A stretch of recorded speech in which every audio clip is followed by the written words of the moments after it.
Patrick Martin-Genier, bonsoir. Bonsoir. Vous êtes enseignant à Sciences Po Paris à l'INALCO, spécialiste des questions européennes. Alors on vient de le voir au G7, le menu est copieux, mais le plat principal reste l'Ukraine.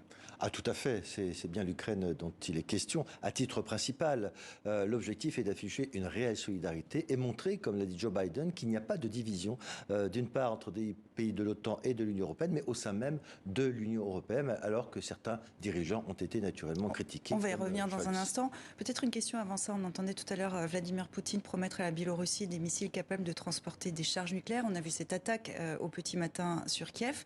C'est un message envoyé pour dire quoi ? C'est un message très clair pour dire nous sommes capables de continuer à frapper où nous voulons. Car on a bien vu que les Russes avaient des difficultés sur les armements. Ils souhaitent conquérir le Donbass.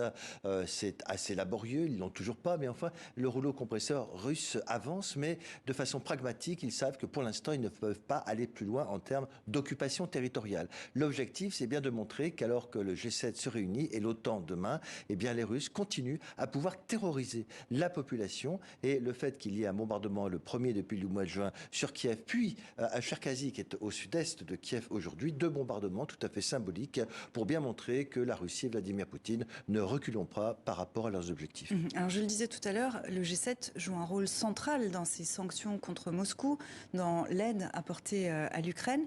Est-ce que vous diriez qu'aujourd'hui cette solidarité est mise à l'épreuve ? D'une certaine façon, elle risque d'être mise à l'épreuve, notamment sur les modalités de sortir de cette crise alimentaire, de cette impossibilité d'exporter donc les céréales, le blé de l'Ukraine. On sait qu'on n'arrive pas à se mettre d'accord sur la façon d'exporter. On sait que Vladimir Poutine exige qu'on mette fin à un certain nombre de sanctions contre la Russie pour pouvoir exporter ces céréales. Et là, sur ce point, il y a des divisions.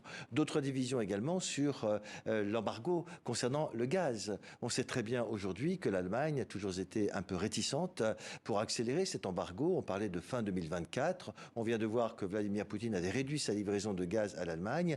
Mais l'Allemagne est très inquiète. Pourquoi ? Parce que s'il devait y avoir un embargo total, cela conduirait à multiplier par 2 ou 3 les prix des ménages en Allemagne. Alors on voit qu'il y a des divisions et paradoxalement, le G7 est en quête d'alliés puisque à la table, autour de ce plat principal, il y a des pays non alignés, ceux qui ne se rangent ni d'un côté ni de l'autre. Oui, alors quand on dit qu'ils sont non alignés, en réalité, ils ont quand même refusé de condamner l'intervention de la Russie. Vous savez, comme les pays le non-alignement, ça n'a jamais été vraiment neutre.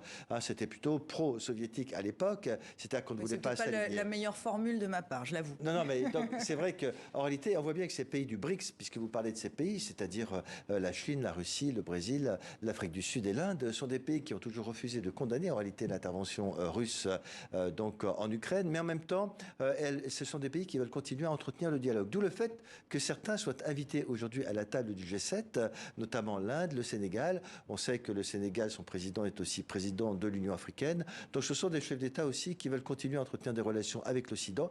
Pourquoi ? Parce que le G7 représente une part non négligeable de la richesse mondiale, 40 à 45% du PIB mondial. Et donc si on veut avoir un véritable effort de développement, développer les infrastructures, l'économie de ces pays, il est nécessaire, même si on reste plutôt non aligné et qu'on n'a pas condamné la Russie, de continuer à entretenir des relations importantes pour que des investissements soient faits dans ces pays.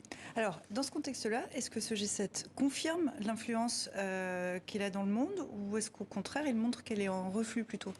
Alors, c'est vrai que lorsqu'on a créé ce sommet informel, ça reste un sommet informel dans les années 70, eh bien, cela représentait les 2/3 de la richesse mondiale du PIB. Aujourd'hui, c'est un peu moins, c'est 45%. Et on voit que de l'autre côté, il y a des pays émergents, comme ceux que nous venons de citer, notamment on a la Chine, l'Inde, ce sont des pays très très importants. Et ces pays du BRICS, eh bien, on estime qu'ils représenteront dans quelques années qui viennent de l'ordre de 40 à 45% de la croissance. Donc on voit bien que là, il y a un partage des croissances, un partage des responsabilités économiques mondiales avec la Chine qui est un pays mondial et central. On voit bien aujourd'hui que le danger vient aussi de la Chine. On parle d'un impérialisme chinois qui s'appuie sur sa puissance économique.